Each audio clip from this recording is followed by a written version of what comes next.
सम्मान्य सभापति महोदय, सबसे पहले मैं आपके प्रति आभार का भाव प्रकट करना चाहता हूं कि इस महत्वपूर्ण चर्चा में आपने मुझे हिस्सा लेने का मौका दिया है। महोदय, ये चर्चा जो है, ये चर्चा एक और तो हमारे संविधान के कारण हमारा देश इतना कितना आगे बढ़ा इसका जनता को एहसास कराएगी। दूसरी ओर हमारे संविधान की मूल भावनाओं के कारण ही 75 साल में लोकतंत्र के मूल पाताल तक गहरे गए हैं, इसका भी एहसास होता है। और तीसरी ओर ये भी मालूम पड़ता है, जब संविधान की भावनाओं को दरकिनार कर कोई अपने लिए संविधान को तोड़ मरोड़ कर आगे चलने का प्रयास करता है तो किस प्रकार के अकस्मात और किस प्रकार की दुर्घटनाएं होती हैं। इस सभी दृष्टि से देखें तो संविधान की दोनों सदन में जो चर्चा हुई है, वो चर्चा एक प्रकार से हमारे किशोरों के लिए, हमारी युवा पीढ़ी के लिए आने वाले दिनों में ये दोनों महान सदन में बैठकर देश का भविष्य का निर्णय करने वालों के लिए बहुत शिक्षणात्मक रहेगी, ऐसा मेरा मानना है। और देश की जनता के लिए भी क्षीर करने में बहुत मदद करेगी कि किस पार्टी ने आज जो 75 साल की मीमांसा होगी, इसमें स्पष्ट हो जाएगा किस पार्टी ने जब जब जनता ने शासन अपने वो पार्टी के हाथ में दिया, संविधान का सम्मान किया है या नहीं किया है। मान्यवर, बहुत लंबी आजादी की लड़ाई के बाद हम आजाद हुए। जब हम आजाद हुए तब दुनिया भर के कई राजनीतिक पंडितों ने कई आगाहियां की थी कि ये देश बिखर जाएगा, शायद बन ही नहीं पाएगा। कुछ लोगों ने ऐसी आगाही की थी कि यहां डेमोक्रेटिक वैल्यू प्रस्तापित हो ही नहीं पड़ सकते, एकता हो ही नहीं सकती और ये देश आर्थिक रूप से कभी भी आत्मनिर्भर नहीं हो पाएगा। और आज जब 75 साल के समय के बाद संविधान को स्वीकार करने के बाद पीछे मुड़कर देखते हैं तो सरदार पटेल का मैं अब धन्यवाद करना चाहता हूं कि सरदार साहब के अथक परिश्रम के कारण आज देश एक होकर मजबूती से दुनिया के सामने खड़ा।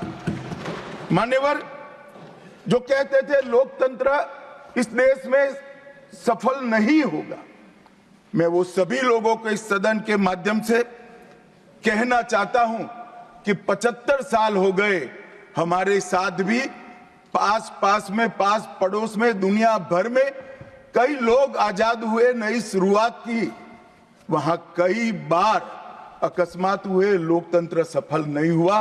हमारा लोकतंत्र आज पाताल तक गहरा पहुंचा है। अनेक परिवर्तन रक्त की एक बूंद बहाए बगैर हमने करे हैं और विचारधाराओं के आधार पर भी परिवर्तन करे हैं। अनेक तानाशाहों के गुमान, अभिमान और अहंकार को चूर चूर करने का काम इस देश की जनता ने किया है, मगर लोकतांत्रिक तरीके से किया है। और मान्यवर, जो कहते थे कि हम आर्थिक रूप से आत्मनिर्भर नहीं हो पाएंगे, उनको भी हमारी जनता ने, हमारे संविधान की खूबसूरती ने जवाब दिया है।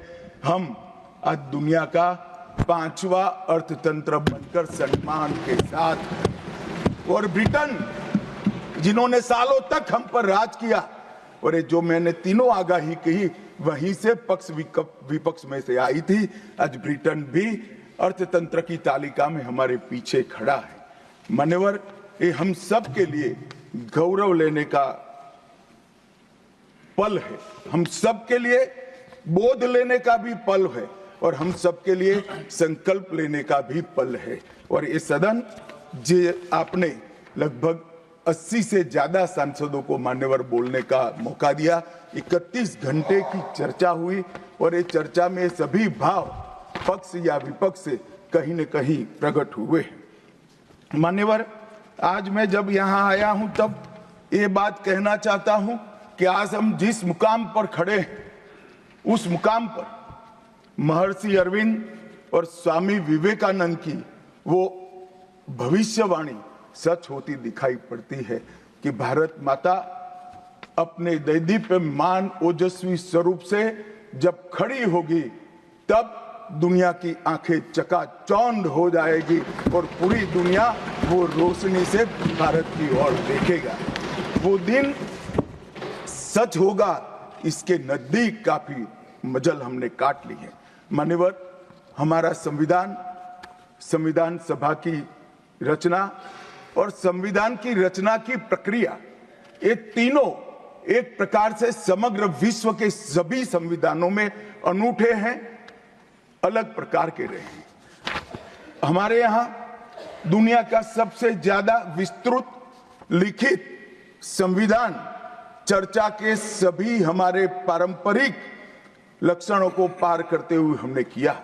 इस संविधान सभा में 299 सदस्य रहे, 22 धर्म जाति समुदाय के सदस्य रहे, हर प्रिंसली स्टेट का प्रतिनिधित्व रहा, हर राज्य का प्रतिनिधित्व रहा। एक प्रकार से समावेशी प्रतिनिधित्व के साथ भारत का भविष्य तय करना, मतलब संविधान को रचने की हमारी प्रक्रिया आगे बढ़ी। 2 वर्ष 11 माह और 18 दिन तक अहर्निश चर्चा चलती रही, विस्तृत चर्चा चलती रही।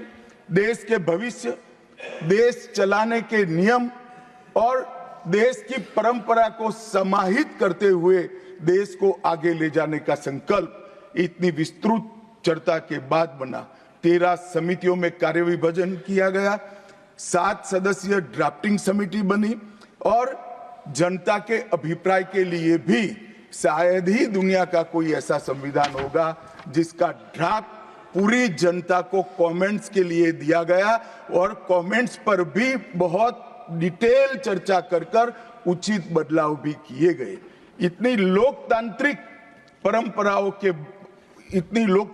परंपरा से और प्रक्रिया से बना हुआ हमारा संविधान 295 अनुच्छेद, 22 भाग और 12 अनुसूचियों में बटा है।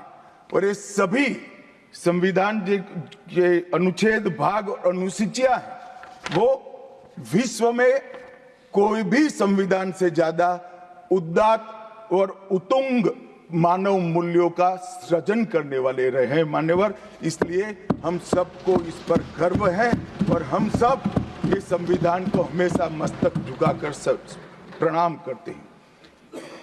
मैं एक विशेष उल्लेख करना चाहूंगा मान्यवर, नंदलाल बोस जो गुरुवर टैगोर के अंतेवासी थे, बहुत बड़े कलाकार थे।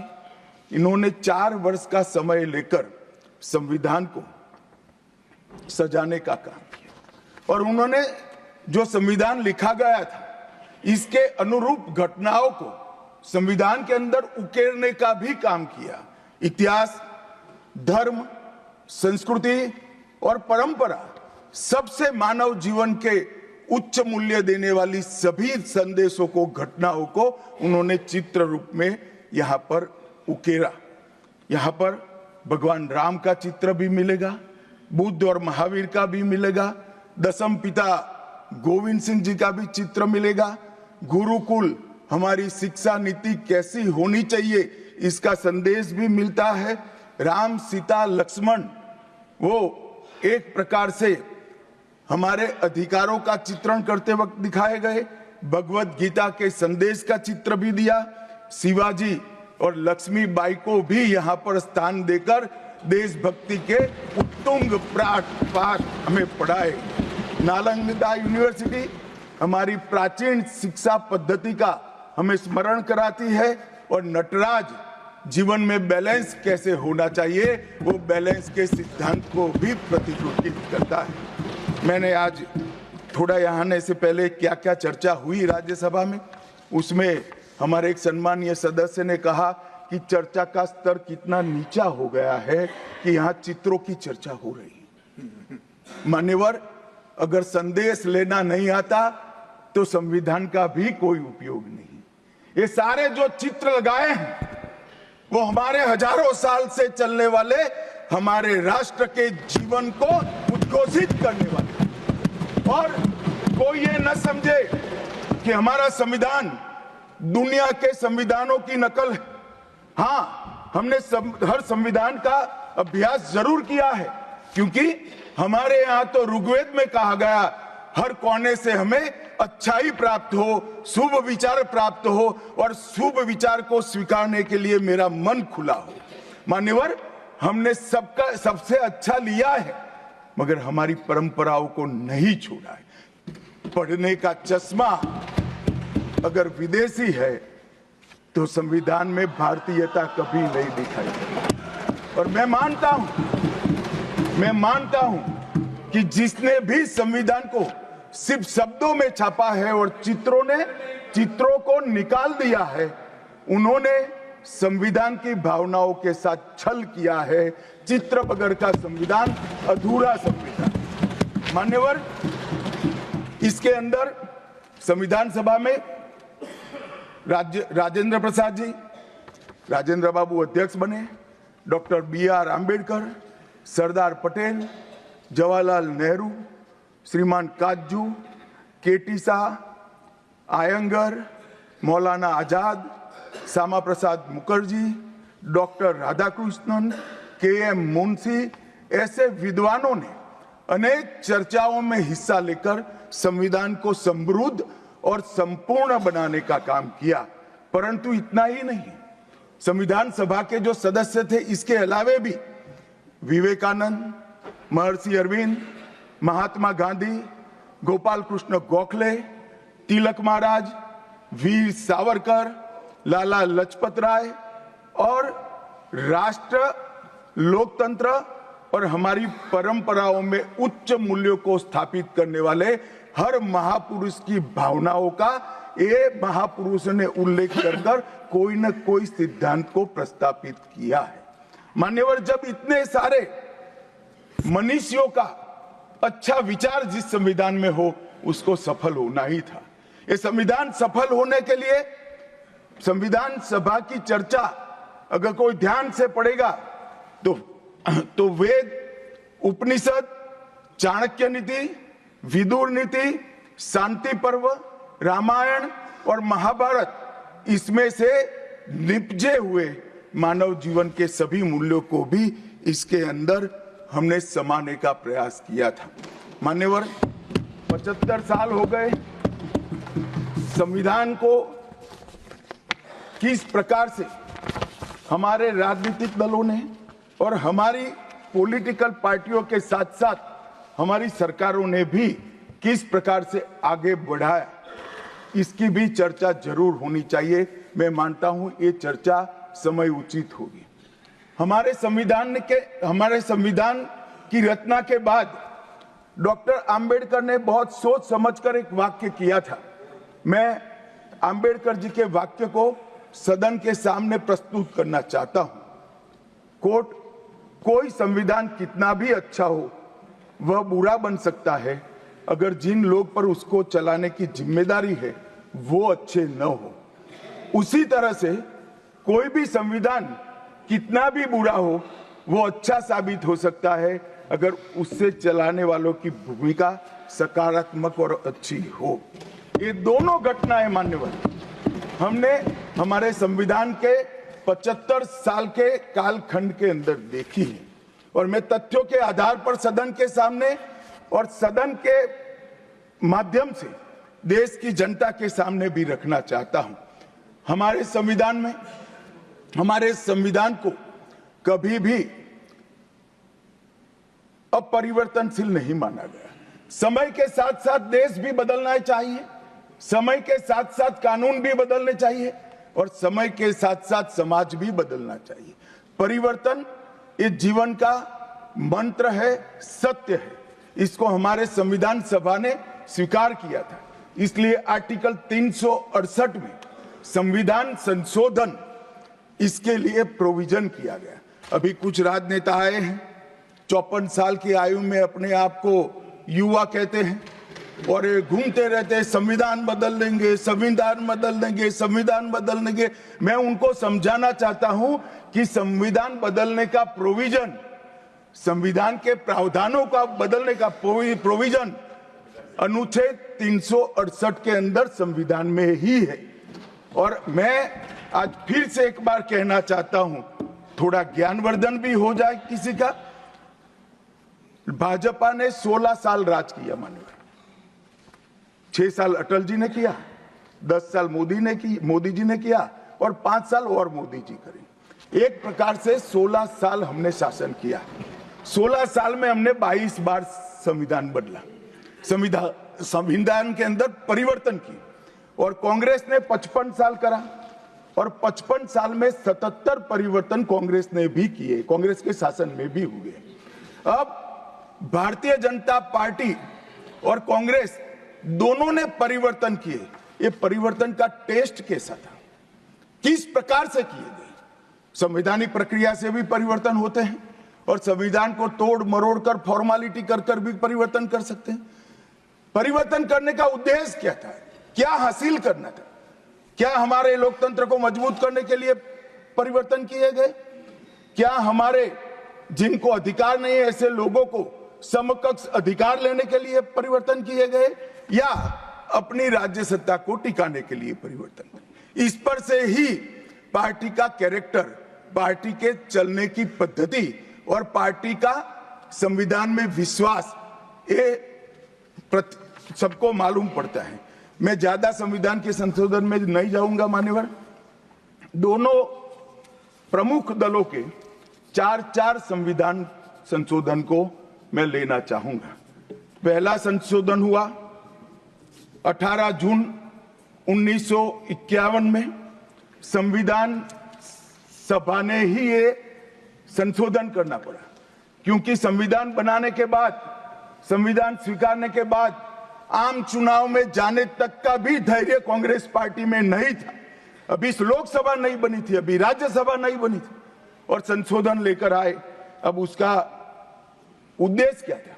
19A जोड़ा गया। 19A जोड़ा गया, वो किस लिए जोड़ा गया? अभिव्यक्ति की आजादी पर स्वतंत्रता को, अभिव्यक्ति की आजादी, अभिव्यक्ति की स्वतंत्रता को कर्टेल करने के लिए पहला सुधार आया। और किसने किया मान्यवर? उस वक्त प्रधानमंत्री कौन था? श्रीमान जवाहरलाल नेहरू उस वक्त प्रधान।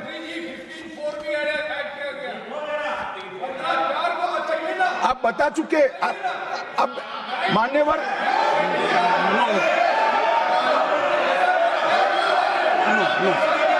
No sit down. Jairam ji, he not yielding. We heard leader of the opposition. मान्यवर, Unless there is yielding, let us hear. मान्यवर, मेरा लंबा अनुभव है आजकल करते हुए। मुझे 30 साल हो गए विधानसभा और लोकसभा राज्यसभा में बैठे हुए। संसद में भाषण करने का मेरा अनुभव है मान्यवर। वो विरोध तभी कर सकते हैं जब मेरी बात सच न हो। अगर मेरी बात सच नहीं हो तो बताए वो। संविधान संशोधन नंबर 1, अब सुनिए, संविधान संशोधन नंबर 1 वो अभिव्यक्ति की आजादी को कर्टेल करने के लिए ही लाया गया था और जवाहरलाल नेहरू के लिए लाया गया। मान्यवर, 24वां संविधान संशोधन, 24वां संविधान संशोधन जवाहरलाल नेहरू जी की सुपुत्री इंदिरा जी उस वक्त प्रधानमंत्री थी। पार्टी तो वही सत्ता में थी, कांग्रेस पार्टी। 5 नवंबर 1971 को संविधान में संशोधन किया गया, 24वां संशोधन। और संविधान संशोधन के माध्यम से संसद को मौलिक अधिकार, नागरिकों के मौलिक अधिकार कम करने का अधिकार दे दिया। तो एक प्रधानमंत्री कांग्रेस पार्टी के अभिव्यक्ति की स्वतंत्रता कर्टेल करते हैं, दूसरे प्रधानमंत्री उसी परिवार से आते हैं, वो नागरिकों के मौलिक अधिकार को कर्टेल करने का अधिकार लेते हैं। और 39वां संविधान संशोधन अब तो इंतहाई कर दी मान्यवर, सब सीमाओं को पार कर दिया। मान्यवर, आप तो अधिवक्ता रहे हैं। 10 अगस्त 1975 का वो दिन हमारे संविधान के इतिहास में बहुत, जब भी जिक्र होगा काले अक्षरों से ही इसका जिक्र करना पड़ेगा। उस वक्त 39वां संविधान संशोधन आया मान्यवर। 39वां संविधान संशोधन क्या था? इंदिरा गांधी जी के चुनाव को इलाहाबाद हाईकोर्ट ने अमान्य घोषित कर दिया। अब ये अभी कुछ नहीं है, ईवीएम ले लेकर घूमते हैं, हारते हैं और ईवीएम ले लेकर, ईवीएम ने हरा दिया, ईवीएम ने हरा दिया, ईवीएम ने हरा दिया। सुप्रीम कोर्ट ने 24 बार ईवीएम की अर्जी नकार दी। चुनाव आयोग ने 3 दिन ईवीएम 10 से 5 बजे तक रखा कि भाई कोई हैक कर कर बताए। कोई नहीं गया, सुप्रीम कोर्ट में कोई नहीं गया, और हारते हैं तो ईवीएम का दोष निकालते हैं। मान्यवर, एक ही समय, एक ही दिन 2 परिणाम घोषित। एक महाराष्ट्र में सुपड़ा साफ हो गया, जो जनादेश के साथ द्रोह किया था इसका दंड महाराष्ट्र की जनता ने दिया, और दूरबीन लेकर दिखाई नहीं पड़ते, और उसी दिन वो झारखंड में जीते। तो महाराष्ट्र में ईवीएम खराब है और झारखंड में टप से जाकर नए कपड़े पहनकर शपथ ले ली। अरे भाई, जरा तो शर्म करो, जनता देख रही है। एक जगह ईवीएम सही है, एक जगह ईवीएम खराब है। मान्यवर, ऐसा कैसे हो सकता है? और मान्यवर, यहां पर इलाहाबाद हाईकोर्ट ने इंदिरा गांधी जी के चुनाव को निरस्त कर दिया, अमान्य किया, और उन्होंने संशोधन से प्रधानमंत्री पद की न्यायिक जांच पर भी प्रतिबंध लगा दिया। आपको जो करना है वो करो, कोई न्यायिक जांच नहीं है। ये अभी जो अधिकारों की गुहार लेकर घूमते हैं मेरे कम्युनिस्ट भाई, मैं उनको पूछना चाहता हूं, किसके साथ बैठे हो? किसके साथ बैठे हो? रात को अंधेरा कर कर अपनी आत्मा को टटोलना भैया, मालूम पड़ेगा। और ये संविधान संशोधन मान्यवर रिट्रोस्पेक्टिव इफेक्ट से किया गया कि पुराना भी मुकदमा है तो वो खारिज हो जाएगा। कभी ऐसा होता है? हमारे प्रधानमंत्री तो कहते हैं मैं प्रधानमंत्री नहीं हूं, प्रधान सेवक। और कोई कहता है कि मुझ पर मुकदमा नहीं हो सकता, मैं शासक हूं, शासक के खिलाफ उंगली नहीं उठाई जाती। भले संविधान ने अधिकार दिया, वो अधिकार हम समाप्त कर देते हैं। और मान्यवर, ऐसे ऐसे सुधार किए हैं। मान्यवर, उस वक्त भी श्रीमती इंदिरा गांधी थी और 42वां संविधान संशोधन आया।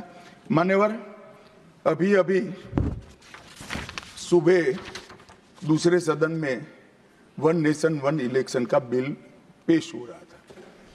सारी कांग्रेस पार्टी और इनके साथी दल लोकसभा को, विधानसभा और लोकसभा का कार्यकाल बदलने का अधिकार नहीं है। मैं सुन रहा था, है नहीं है तो जब बिल आएगा तब चर्चा करेंगे। परंतु भाई, आपने क्या किया? 42वें संशोधन से 3 जनवरी को लोकसभा और राज्य की विधानसभाओं का सामान्य कार्यकाल 5 वर्ष से बढ़ाकर 6 साल कर दिया। क्यों किया? कि अभी चुनाव होगा तो हम हार जाएंगे, इसलिए लोकसभा को ही लंबा कर दो। इतनी निर्लज्जता के साथ विश्व में कोई संविधान संशोधन नहीं हुआ होगा। मान्यवर, दूसरा, कुछ कानून पारित करने थे। सदस्य उस वक्त ज्यादा विरोध तो कर नहीं सकते थे, मगर विरोध करने का नया तरीका कुछ कांग्रेस में, जिसमें हिम्मत थोड़ी बची कुची थी, इन्होंने कहा एब्सेंट रहने लगे तो क्वारम नहीं होता था। तो फरवरी 1 को संविधान संशोधन किया कि संसद और राज्यसभा में क्वारम की आवश्यकता नहीं है। वाह, 5 लोग भी है तो चला लो भाई। इसके बाद राष्ट्रपति शासन की अवधि, खड़गे साहब, किया है तो सुनना पड़ेगा, हिम्मत के साथ सुनना पड़ेगा। मान्यवर, राष्ट्रपति शासन की अवधि, 6 महीने तक बढ़ा दी। मान्यवर, ये 4 संशोधन, मैं समझ रहा हूं क्यों गुस्सा आ रहा है, मान्यवर। Sir, he is not yielding. Honorable Home Minister is not yielding. Are you yielding, sir? मान्यवर, मैं आपको एड्रेस करूंगा।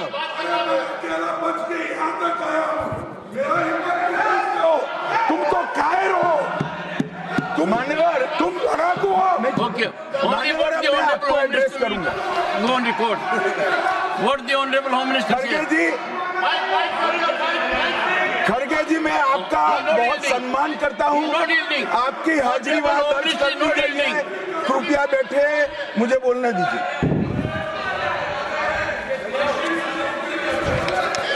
मान्यवर, ये चारों संशोधन मैं मेरी पार्टी के दफ्तर से नहीं ला सकता। ये चारों संशोधन संविधान में हुए, किसी को अदालत ने निरस्त किया, किसी को जनता पार्टी की सरकार आई तब उसको निरस्त किया, कुछ लिंगरिंग टेस्ट में रह गए, पर ये चारों संशोधन वास्तविकता है। ये 4 संशोधन से कांग्रेस पार्टी की संविधान सुधार करने की मंशा क्या है? एक में हम पर केस न हो, दूसरे में हम चुनाव हारने वाले तो समय बढ़ा देना, तीसरे में मेरे पर जांच नहीं हो सकती, और चौथे में नागरिकों के संविधान प्रदत्त अधिकारों को समाप्त करें। ये उद्देश्य बताते हैं। अब मैं हमारा 4 संशोधन लेकर आता हूं। मान्यवर, सबसे पहला संशोधन नरेंद्र मोदी जी ने सरकार में किया, 101वां नंबर भी अच्छा आया है। 101वां संशोधन 1 जुलाई 17 को हम जीएसटी को लेकर आए मान्यवर, और इस देश के अर्थतंत्र को रिथम में लाने का, कश्मीर से कन्याकुमारी और कामाख्या से द्वारका तक विशाल फैले हुए देश को जीएसटी के तहत 100 अलग अलग बिक्री करके कानूनों को समाप्त कर लोगों की हालाकी खत्म कर एक कानून लाने का काम नरेंद्र मोदी जी ने किया, और वो लोगों की भलाई की। कल की डिबेट मैंने पढ़ी है, कोई सदस्य बोले कि नरेंद्र मोदी जी ने विरोध किया था। मैं रिकॉर्ड पर कहता हूं, हाँ, नरेंद्र मोदी जी ने विरोध किया था। किस मुद्दे पर किया था? आप जीएसटी तो लाना चाहते थे, मगर राज्यों को कंपनसेशन की गारंटी देना नहीं चाहते थे। हम जीएसटी भी लाए और राज्य को विकास दर के हिसाब से कंपनसेशन की गारंटी भी दी। इतना ही नहीं, गारंटी का 10 साल तक पालन करने का काम भी भारतीय जनता पार्टी की नरेंद्र मोदी सरकार ने किया। हम संशोधन लाए देश के अर्थतंत्र को सुचारू बनाने के लिए। दूसरा संशोधन लाए, 102वां संशोधन, national commission of backward class को संवैधानिक दर्जा देने का काम। अब कुछ लोगों को पेट में दुख रहा है कि नरेंद्र मोदी जी ने ये क्यों किया। मैं साहब आगे बहुत सारी बातें बताऊंगा। नरेंद्र मोदी जी इसलिए कर पाए कि आपने नहीं किया था। अगर आप ये कर देते तो मोदी जी के तो भाग्य में ही नहीं आता। मगर साहब, पिछड़ी जातियों का कल्याण कभी भी कांग्रेस पार्टी का विश्वास नहीं रहा, मान्यता नहीं रही, नीति भी नहीं रही। भारतीय जनता पार्टी ने संविधान संशोधन पिछड़ी जातियों के कल्याण के लिए। तीसरा संशोधन क्या लाए? 130वां संशोधन 12 जनवरी 19, किसी भी जिनको आरक्षण का फायदा नहीं मिलता है, ऐसी जाति के गरीब से गरीब बच्चों को 10% आरक्षण देने का फैसला। गरीब कल्याण और गरीब हटाओ की बातों, गरीबी हटाओ की बातों सालों तक करी, सूद नहीं मिली, समय नहीं मिला, विचार नहीं आया। ये विचार नरेंद्र मोदी जी को आया और गरीबों को, बच्चों को 10% आरक्षण पूरे देश भर में मिला। मान्यवर 105वां संशोधन, ओबीसी की पहचान करने के लिए केंद्र के पास अधिकार थे। अब मैं बताना चाहता हूं, इतने बड़े विशाल देश में 140 करोड़ की जनसंख्या में पिछड़ी जातियों का पिछड़ापना क्या कोई एक केंद्र सरकार कर सकती है? फेडरल स्ट्रक्चर की बात करते हैं, मगर अब तक केंद्र सरकार के पास ही रहा था। नरेंद्र मोदी जी ने कहा इसके कारण पिछड़ा समाज को अन्याय होता है। आगे से ये संविधान संशोधन करने के बाद 10 अगस्त 2021 के बाद पिछड़ापन का निर्णय करने का अधिकार राज्य की सरकारों को देने का काम नरेंद्र मोदी। और मान्यवर, सबसे अंतिम संशोधन में पांचवा कहना चाहता हूं, 106वां संशोधन, और मैं तो क्रम में बोला हूं, एक भी काटा नहीं। 101, 102, 103, 104, 105, 106 सभी के सभी जन कल्याण के लिए। और छठा सम्मेलन संशोधन था 28 सितंबर 2023 को, मातृशक्ति को शक्ति प्रदान करने का, मातृशक्ति को 33% आरक्षण, नारी शक्ति वंदन अधिनियम। मान्यवर, मैं आज आपके माध्यम से पूरे सदन से और पूरे सदन के माध्यम से देश भर की 140 करोड़ की जनता को कहना चाहता हूं कि जब इस दोनों सदन में 33% नारी शक्ति बैठेगी, संविधान निर्माताओं की कल्पना पूरी हो जाएगी। मान्यवर, इनकी आत्मा को बहुत शांति मिलेगी। इसके अलावा भी हम कई कानून लेकर आए। हम कानून लाए ट्रिपल तलाक को निरस्त करने का। अब ये कहते हैं आपकी वोट बैंक की राजनीति है। मान्यवर, सुप्रीम कोर्ट का कोई वोट बैंक होता है क्या? सुप्रीम कोर्ट तो चुनाव नहीं लड़ती है, जजों को चुनाव नहीं लड़ना है। ट्रिपल तलाक समाप्त करना चाहिए और साहबानों को मुआवजा देना चाहिए। दोनों जजमेंट सुप्रीम कोर्ट ने अलग अलग समय पर दिए थे, परंतु वोट बैंक की राजनीति हम नहीं कर रहे हैं। वोट बैंक की राजनीति कर कर मुस्लिम बहनों के साथ इतने साल अन्याय करने का काम एक कांग्रेस पार्टी ने किया। हमने तो ट्रिपल तलाक समाप्त कर कर मुस्लिम माताओं को, बहनों को अधिकार दिया। आपका कि भी अधिकार आपके पति जैसे हैं, मगर देखिए साहब, ट्रिपल तलाक समाप्त हो गया, अभी कोई नहीं कहता अच्छा हुआ। कैसे कहेगा? एक उदाहरण पड़ा है, हमारे आरिफ मोहम्मद खान बेचारे मंत्री थे, अच्छे खासे मंत्री थे, फर्राटे की अंग्रेजी बोलते थे, बहुत पढ़े लिखे व्यक्ति थे, फारसी के विद्वान, उर्दू के विद्वान, हिंदी तो मातृभाषा। अब उन्होंने कहा कि साहबानों को मुआवजा देना चाहिए। मंत्री पद भी गया, सांसद पद भी गया, और बेचारे कई सालों तक संघर्ष करते। कौन बोलेगा? मान्यवर, इनका जो पद्धति है वोट बैंक की पॉलिटिक्स करने की पद्धति है। मान्यवर, 2020 में हम नई शिक्षा नीति लाए। पहली शिक्षा नीति आजादी के बाद आई है जिसका विरोध कम्युनिस्ट भी नहीं कर पाए। बाकी तो शिक्षा नीति आए और कम्युनिस्ट पार्टी विरोध न करे, ऐसा कभी हो सकता है? मुझे भी बड़ा आश्चर्य होगा कि प्रकृति बदल गई है या उनका सोच बदल गया है। खैर, जो भी हुआ, फिर मुझे किसी ने बताया कि आपने इतनी अच्छी शिक्षा नीति लाए हैं कि इसका विरोध करोगे तो लोग उनका विरोध करेंगे, इसलिए विरोध नहीं किया है। मान्यवर, जम्मू कश्मीर में आरक्षण देने का संशोधन विधेयक लाए और 3 नए आपराधिक कानून भी हम लेकर आए। हमारी क्रिमिनल जस्टिस सिस्टम के ये 3 कानून 160 साल बाद पहले अंग्रेजों ने बनाए थे, अंग्रेजों की पार्लियामेंट में बने थे। नरेंद्र मोदी जी ने, माननीय नरेंद्र मोदी जी ने बीएनएस, बीएनएसएस और बीएसए के माध्यम से हमारी संपूर्ण न्यायिक आपराधिक न्याय प्रणालिका को भारतीयकरण करने का काम नरेंद्र मोदी जी। और वो कानून जो अंग्रेजों को राज टिकाने के लिए बने थे, वो कानून को समाप्त कर कर हमारे संविधान ने हमारे नागरिकों को जो अधिकार दिए हैं, समय पर न्याय मिलना चाहिए। इसका करने का काम नरेंद्र मोदी जी ने किया। इस देश को गुलामी की मानसिकता से आजाद करने का काम कई सालों के बाद अगर किसी ने किया तो हमारे नेता नरेंद्र मोदी ने किया। और आप तो कई साल तक, अटल जी की सरकार आई, कई साल तक बजट शाम को 5:30 बजे रखते थे। क्यों शाम को 5:30 बजे रखते थे? क्योंकि इंग्लैंड की रानी के घड़ी में उस वक्त 11 बजते थे। आजादी के इतने सालों तक अंग्रेज की रानी के घड़ी से बजट रखने की आदत थी, वो भी किसी ने बदला तो भारतीय जनता पार्टी ने बदला, अटल बिहारी वाजपेयी। मान्यवर, संविधान के सम्मान की बहुत बातें हुई, मगर संविधान का सम्मान सिर्फ बातों में नहीं होना चाहिए, कृति में भी होना चाहिए, कर्तृत्व में भी होना चाहिए और कल्पना में भी होना चाहिए। जब कृति में नहीं है, कर्तृत्व में नहीं है, तो कल्पना में आ ही नहीं सकता।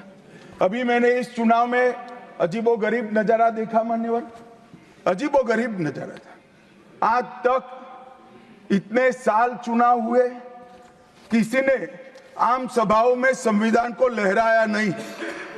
संविधान को लहराकर, झूठ बोलकर जनादेश लेने का कुत्सित प्रयास कांग्रेस पार्टी के नेताओं के माध्यम से। मान्यवर,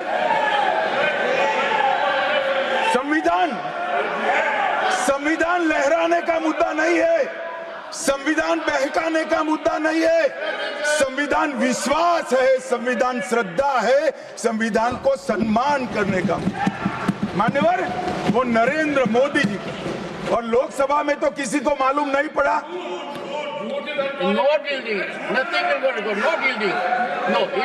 मान्यवर, लोकसभा में तो किसी को मालूम नहीं पड़ा, लोकसभा में तो किसी को मालूम नहीं पड़ा। जागरूकता थी।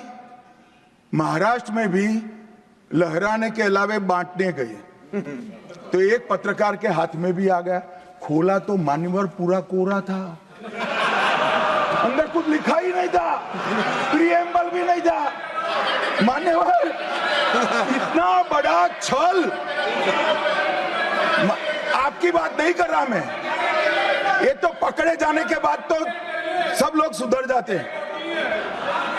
मान्यवर, 75 साल के इतिहास में, संविधान के आयुष्य में, संविधान के नाम पर इतना बड़ा छल मेरे जीवन में तो मैंने ना देखा है ना जाना है। और कारण ढूंढते हैं कि क्यों हारे। मैं बता दूं, कारण मत ढूंढिए, कमेटी की जरूरत नहीं है। संविधान और आरक्षण करते थे, लोग जान गए कि संविधान फर्जी लेकर घूमते हो तो लोगों ने हरा दिया। मान्यवर, ये प्रति जो लेकर घूमते हैं, इसमें गोखले साहब ने क्या लिखा है वो एक बार पढ़ लें। उन्होंने लिखा है कि इंदिरा जी और कांग्रेस पार्टी ने संविधान पर सबसे ज्यादा कठोर कुठाराघात करने का काम किया है। जो प्रति लेकर घूमते हैं ना, उसकी प्रस्तावना में लिखा गया। माननीय अध्यक्ष, माननीय सभापति महोदय, माननीय सभापति महोदय, संविधान कैसे तोड़ा मरोड़ा जा सकता है, इसके भी मैं 2 उदाहरण देना चाहता हूं। हमारे सेना के जवान, सुरक्षा दलों के जवान, वो हमारी मातृभूमि की 1 इंच भूमि पर जान देने के लिए तैयार है। सैकड़ों हजारों लोग शहीद हुए 1 इंच भूमि के लिए। और मान्यवर, किसी को भी भूमि देनी है तो आर्टिकल 1 अमेंड करना पड़ेगा। आर्टिकल 1 में हमारे भूभाग की व्याख्या की गई, इसको बदलना पड़ता है। तमिलनाडु के पास एक टापू था, कच्चातीवू टापू। वो टापू 1974 में अचानक ही एक एग्रीमेंट कर वन फाइन मॉर्निंग लंका को दे दिया गया। मान्यवर, चलो भाई, बहुमत था आपका, मान लो ऐसे भरोसे से किया होगा कि संसद मेरा सम्मान रखेगी, परंतु बाद में भी ये आर्टिकल 1 का बदलाव आज तक नहीं आया है और वो हमारा भूभाग आज हमारा हिस्सा नहीं है। मान्यवर, ऐसा खिलवाड़ भारत नहीं, दुनिया के किसी भी देश में शासकों द्वारा संविधान के साथ नहीं किया होगा। मान्यवर, आप तो अधिवक्ता हैं। 35A को कॉन्स्टिट्यूशन ऑर्डर से, राष्ट्रपति महोदय के ऑर्डर से दाखिल किया गया। अब दाखिल तो हो सकता है, पर कॉन्स्टिट्यूशन ऑर्डर को दोनों सदन की परमिशन चाहिए, जो हमने धारा 370 हटाने के लिए ली। मैं आज कांग्रेस के मित्रों को पूछना चाहता हूं, जो संविधान की दुहाई देते हैं, 35A जब आपने लागू किया, इसके कॉन्स्टिट्यूशन ऑर्डर पार्लियामेंट में कब डिबेट में आया, कब मतदान हुआ, किसने पारित किया? पार्टी को तो निजी परिवार की जागीर समझते हो, संविधान को भी निजी परिवार की जागीर आप लोग समझ रहे। मान्यवर, इतना बड़ा छल देश की 2 संसदों के साथ किया है। एक पूरा 35A डाल दिया संविधान में, पार्लियामेंट के पास सब्जेक्ट ही नहीं है। देश का भूभाग दे दिया, पार्लियामेंट के साथ विषय ही नहीं आया। किस प्रकार से आपने संविधान के साथ खिलवाड़ किया है, किस प्रकार से आपने देश को चलाया है, ये देश की जनता को आज इस बहस से मालूम पड़ना चाहिए। मान्यवर, आपातकाल, अभी बड़ी बड़ी उदात्त भावनाओं का स्मरण कांग्रेस के मेरे दोनों सदनों के साथी सदस्य कर रहे थे। यंग सदस्य करे तो मैं समझता हूं, शायद इन्होंने इतिहास न पढ़ा हो, मगर जो लोग आपातकाल के वक्त थे वो भी करते थे। किसी की भी स्मृति इतनी अल्पकालीन कैसे हो सकती है? मान्यवर, क्या हुआ था आपातकाल में? लाखों लोग कोई अपराध के बगैर जेल में ठूस दिए गए, लाखों लोग, कोई पॉलिटिकल पार्टी बाकी नहीं है। आज इनके साथ बैठे हैं, उनमें से भी कुछ लोग जेल में थे, वो भी नहीं बोलते हैं। न्यायालय में डर का माहौल, मीडिया पर सेंसरशिप।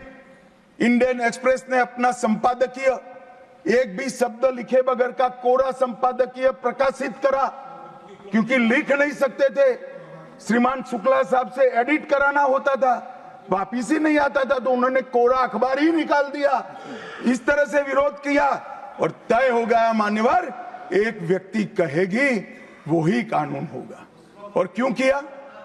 देश पर आक्रमण हुआ था क्या? देश की आंतरिक सलामती ठीक नहीं थी क्या? ना ना ना ना ना ना, ऐसा कुछ नहीं हुआ था। सिर्फ इतना हुआ था कि इलाहाबाद हाईकोर्ट ने उनको सांसद के रूप में अयोग्य ठहरा दिया था। अपनी कुर्सी जाने वाली, चुनाव नहीं कराना था। और मान्यवर, जब पार्लियामेंट, जब इसको चैलेंज किया गया और न्यायालय में, सर्वोच्च अदालत में जब चर्चा चली, तब उन्होंने कहा, नीरज डे को पूछा कि आर्टिकल 21 के तहत के अधिकार इमरजेंसी में समाप्त हो सकते हैं क्या? तो उन्होंने कहा यस सर।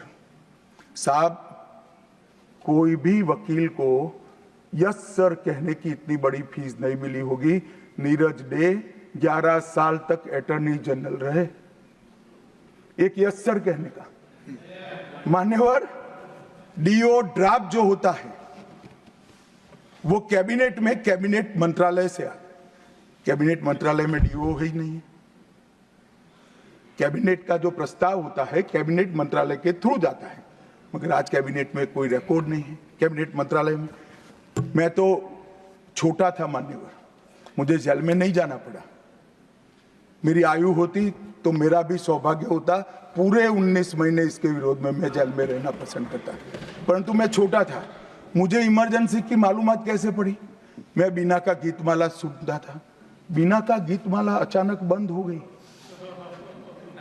तो मैंने घर में झगड़ा किया कि बीना का क्यों गीतमाला क्यों नहीं आती। मेरे पड़ोस वाले चाचा ने कहा किशोर कुमार के साथ इंदिरा जी का झगड़ा हो गया है, बिना का गीतमाला में किशोर कुमार का आवाज नहीं आना चाहिए, तो नए गीतों की रिकॉर्डिंग हुई और किशोर कुमार और लता मंगेशकर के ड्यूएट गीत भी लता दीदी की आवाज में ही पूरे देश ने 19 महीना सुने साहब। देखिए डेमोक्रेसी की बात करें मान्यवर, इस प्रकार की कृति, ऐसा दंड दिया देश की जनता ने उनको कि अब स्वप्न में भी नहीं कर सकते हैं। ऐसी कृति कोई न करे, इसलिए ये बहस जरूरी है। और मान्यवर, हम तो संविधान का सम्मान करते हैं। नरेंद्र मोदी जी ने संविधान दिन मनाने की बात रखी तो एक वरिष्ठ कांग्रेसी नेता ने कहा, क्या जरूरत है संविधान दिन की, 26 जनवरी तो है।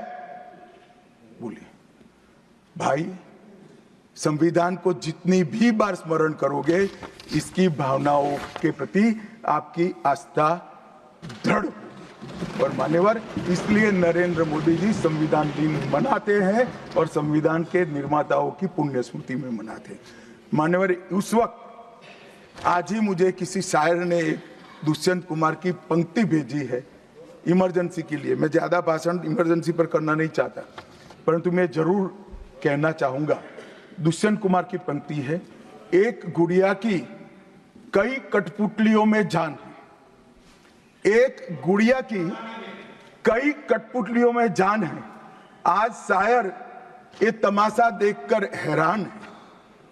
कल नुमाइश में मिला वो चिथड़े हाल कपड़े पहने हुए, मैंने उसको नाम पूछा तुम कौन हो, तो उसने कहा मैं संविधान। दुष्यंत कुमार जी की कविता है मान्यवर, इंदिरा जी को समर्पित है। मान्यवर, जब संविधान बन रहा था, संविधान के हर आर्टिकल पर चर्चा चल रही थी। हम आजाद हो गए थे, आजाद हुए थे, पर हमारा देश कोई नया नहीं बना था।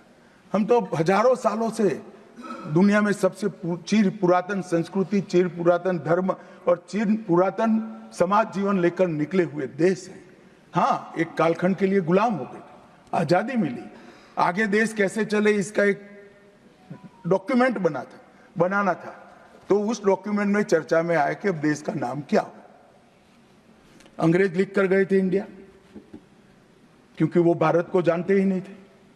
वहां जो प्रचलन में शब्द हो गए यूरोप में, वो शब्द उन्होंने हम पर थोप दिया था और गुलामी की मानसिकता ने इसको स्वीकार भी किया था। मगर जब आजाद हुए तब इस पर चर्चा हुई और अब उस वक्त के सदस्य सेठ गोविंददास ने दरखास्त किया कि देश का नाम भारत रखना चाहिए।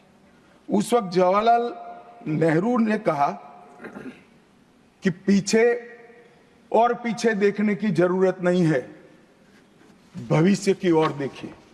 और मान्यवर, देश के नाम के अंदर इंडिया भी रहा, भारत भी रहा। खैर, मैं इस पर टिप्पणी करना नहीं चाहता, परंतु नजरिए का सवाल है। अगर इंडिया के चश्मे से भारत को देखोगे तो भारत समझ में नहीं आएगा, पूरा जीवन चला जाएगा। और इसलिए इन्होंने अपने गठबंधन का नाम भी इंडिया ही रखा है, इसीलिए रखा है, वही सोच से चलना है। और मान्यवर, हमारे प्रधानमंत्री जी ने विकास तो करना है, दुनिया में सबसे आगे बढ़ना ही है, विकास के साथ साथ विरासत को भी अपना कर आगे बढ़े। गुलामी की हर परंपरा को हम समाप्त करना चाहते हैं। हम एक आजाद मुल्क है, सार्वभौमत्व से लैस मुल्क है, किसी की परंपरा हमें स्वीकार नहीं है। परंपरा बदलनी है तो हम बदलेंगे, नए कपड़े हर कोई पहनता है, हम भी पहनेंगे, परंतु हमारी पुरानी परंपराओं पर हमें शर्म नहीं है। और मान्यवर, क्या किया नरेंद्र मोदी जी ने, राजपथ जो अंग्रेज सम्राट के सम्मान में नाम रखा गया था, उसका नाम बदलकर कर्तव्य पथ रखा। इंडिया गेट पर किंग पंचम जॉर्ज की मूर्ति लगी थी, मूर्ति हटा दिया, शर्म के मारे में स्थान खाली था। हमने वहां सुभाष बाबू की प्रतिमा लगा। मान्यवर, नेवी का चिन्ह जो देकर गए थे वही चलता था। हमने वीर छत्रपति शिवाजी महाराज की नेवी के चिन्ह को हमने भगवान बिरसा मुंडा की 150वीं जयंती को जनजातीय गौरव वर्ष के रूप में मनाया। राष्ट्रीय युद्ध स्मारक हमने बनाया और राष्ट्रीय युद्ध स्मारक में अमर जवान की ज्योति को विलीन करने का काम भारतीय जनता पार्टी के नेता नरेंद्र मोदी ने। संसद के अंदर राजा जी ने जो उदात्त भावनाएं व्यक्त की थी, जिसको जवाहरलाल जी ने भी स्वीकारा था, मगर बाद में शर्म का एहसास हुआ, सेंगोल को इलाहाबाद के म्यूजियम में भेज दिया। नरेंद्र मोदी जी ने विधिवत तरीके से सेंगोल को संसद के अंदर प्रस्तावित किया, नई संसद बनाई और विश्व भर में चोरी की गई मूर्तियां, आर्टिफैक्ट्स जो थे वो 345 हजारों साल पुराने हमारे मूर्तियां और आर्टिकल्स, उसको वापस लाने के लिए हमारे विदेश मंत्रालय ने काम किया। न्यू एजुकेशन पॉलिसी, पूरा देश अंग्रेजी में चले ऐसे षड्यंत्र चले इतने सालों तक।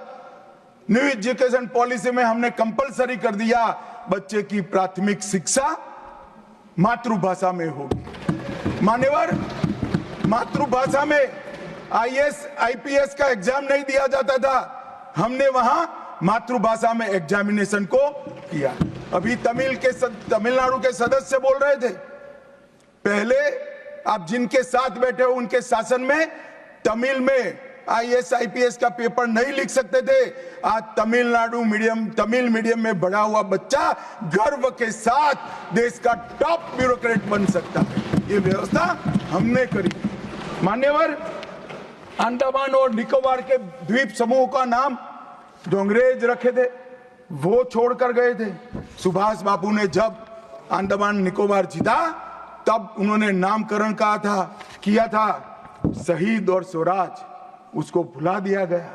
आजादी के बाद फिर से अंग्रेजों का नाम वापस लाए, नया न रखो कोई बात नहीं भाई, सुभाष बाबू ने रखा, निकाल दिया।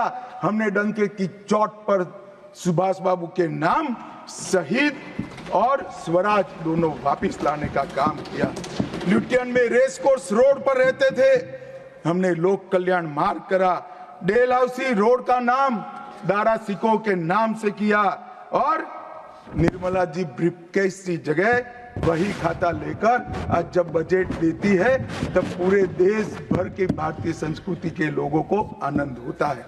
मान्यवर, 1500 से ज्यादा पूरे नए कानूनों को हमने समाप्त करने का काम किया। इन्होंने अपने परिवार की प्रसिद्धि के अलावे कुछ नहीं किया। हजारों जगह पे गांधी नेहरू परिवार के नाम मिलेंगे और किसी का नहीं। सुभाष बाबू का पुतला भी हमने लगाया। मान्यवर, हमने प्रधानमंत्री संग्रहालय बनाया। जवाहरलाल जी से लेकर नरेंद्र मोदी जी के पहले जितने बने वो सभी प्रधानमंत्रियों के जीवन कवन को हमने दिखाने का काम किया। वहां पहले सिर्फ जवाहरलाल जी का मिशन, G20 की अध्यक्षता हमने की और भारतीय सांस्कृतिक और वैश्विक समन्वय को हमने प्रोत्साहित। राम मंदिर का निर्माण, काशी विश्वनाथ धाम का पुनरुद्धार, काशी उज्जैन शारदा पीठ, करतारपुर साहिब कॉरिडोर, योग को वैश्विक पहचान और 160 साल पुराने कानूनों को खत्म करने का काम नरेंद्र मोदी जी ने किया। हम पीछे नहीं गए। ऐसा वो मानते थे पीछे चले जाओगे, पीछे नहीं गए। पीछे तो आप छोड़कर गए थे। आप 14वें नंबर पर छोड़कर गए थे, अटल जी 11 पे लाए, फिर 11 से नीचे नहीं गए, देश पर बड़ा उपकार किया। मोदी जी 11वें से 5वें नंबर पर लाए और 27 में 3रे नंबर पर पहुंच गए। मान्यवर, अभी कुछ नेताओं को आरक्षण में चुनाव जीतने की फॉर्मूला दिखाई पड़ती है। आरक्षण आरक्षण आरक्षण आरक्षण आरक्षण कोई आज की कल्पना नहीं है, हमारे संविधान निर्माताओं ने की। आर्टिकल 2015 और 16 में SC, ST और OBC को आरक्षण का प्रोविजन किया गया है मान्यवर। ये मूल प्रोविजन है, कोई नया नहीं है। इतनी जोर से आरक्षण आरक्षण आरक्षण कर कर छाती चौड़ी कर कर चिल्लाते। आज मैं बताना चाहता हूं कि कांग्रेस पार्टी किस प्रकार से आरक्षण विरोधी पार्टी है मान्यवर। इनका कहना और करना दोनों अलग है मान्यवर। आरक्षण के लिए नेहरू जी के उद्गार अंत में मैं बताऊंगा, परंतु ओबीसी को आरक्षण देने के लिए 1995 में 55 में काका साहेब कालेलकर कमीशन बना मान्यवर। इसका रिपोर्ट कहां है? दोनों सदन के रिकॉर्ड पर मैंने ढूंढा, कहीं नहीं, बुला दिया गया। क्यों? क्योंकि ओबीसी को आरक्षण मिलता था। बैठिए बैठिए बैठिए ना, मैं प्रक्रिया बताता हूं। अर्ध सत्य नहीं बोलता हूं भाई, एक सेकंड। छिपा कैसे सकते हो? छिपा कैसे सकते हो? बाबा साहब आंबेडकर का संविधान है, देश में लोकतंत्र है, कैसे छिपाओगे मान्यवर? कोई भी रिपोर्ट आता है, कोई भी रिपोर्ट आता है, अरे सुनो, कोई भी रिपोर्ट आता है उसको कैबिनेट के सामने रखना पड़ता है, फिर इस पर कार्यवाही जो की उसकी रिपोर्ट के साथ संसद के सामने रखना है। सही कह रहे हैं, उन्होंने संसद में लाने की जगह पुस्तकालय में रख दिया। ओबीसी का आरक्षण इन्होंने लाइब्रेरी में रख दिया। और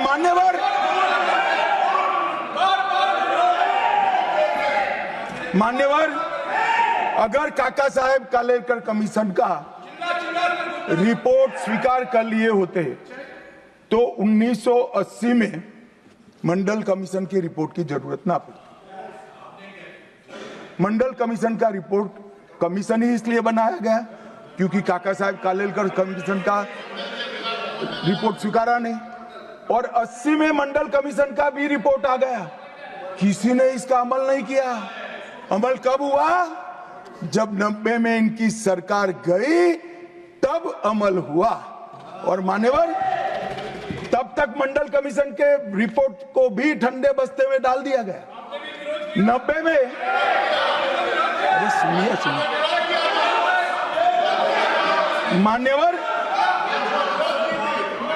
मान्यवर मंडल कमीशन के रिपोर्ट को जब स्वीकार किया गया, लोकसभा में प्रतिपक्ष के नेता थे श्रीमान राजीव गांधी। मैंने राजीव गांधी जी के सभी भाषणों को खंगाला। सबसे लंबा भाषण मंडल कमीशन के रिपोर्ट के विरोध करने के लिए किया है। और इन्होंने कहा पिछड़ों को आरक्षण देने से इस देश में योग्यता का अभाव हो जाएगा। अब ये तो आपके विचार है मान्यवर। राजीव गांधी की स्पीच भी, श्री राजीव गांधी की स्पीच भी लोकसभा के रिकॉर्ड पर पड़ी है। लाइब्रेरी में आप जाते हैं, लोकसभा की स्पीच निकलवा कर नहीं पढ़ते। जयराम जी पढ़ लीजिए एक बार। और नरेंद्र मोदी जी ने क्या किया मान्यवर? ओबीसी कमीशन को नरेंद्र मोदी जी ने मान्यता दी, पिछड़ा वर्ग का सम्मान किया, नेट, नीट, जेई उसमें ओबीसी का आरक्षण किया। और इन्होंने क्या किया? अभी भी ये तो सब नेहरू जी, इंदिरा जी और अब भी चलता रहता है। एक इन्होंने क्या किया? झूठ बोलना शुरू किया कि हम आरक्षण बढ़ा देंगे, आरक्षण बढ़ा देंगे। आरक्षण बढ़ाना चाहिए, आरक्षण 50% से ज्यादा बढ़ा। ये क्यों बढ़ाना है मैं बताना चाहता हूं मान्यवर। झूठ नहीं, असत्य, झूठ की जगह असत्य। चलिए मान्यवर, आपने भी करेक्ट किया। खड़गे जी की बात को स्वीकार कर लेता हूं। उन्होंने झूठ नहीं बोला, वो सत्य से परे बोले हैं, वो नहीं बोलना चाहिए मान्यवर। इन्होंने 50% से ज्यादा आरक्षण करने की वकालत की। मैं आज देश की जनता को कहना चाहता हूं कि देश के 2 राज्यों में धर्म पर आरक्षण अस्तित्व में है, धर्म के आधार पर आरक्षण, ये गैर संवैधानिक है मान्यवर। संविधान सभा की कोई भी डिबेट आरक्षण के प्रावधान करने वाले आर्टिकल की पढ़ लीजिए, इसमें स्पष्ट किया गया है कि कोई भी आरक्षण धर्म के आधार पर नहीं हो सकता, आरक्षण पिछड़ापन के आधार पर।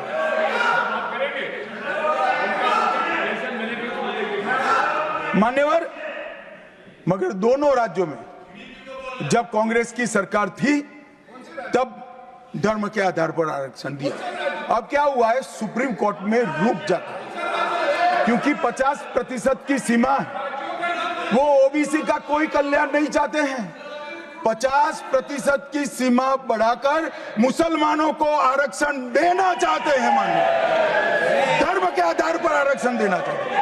और मैं आज फिर से एक बार इस सदन में जिम्मेदारी तब के साथ कहता हूं, दोनों सदन में जब तक भाजपा का एक भी सदस्य है, धर्म के आधार पर आरक्षण हम नहीं होने देंगे।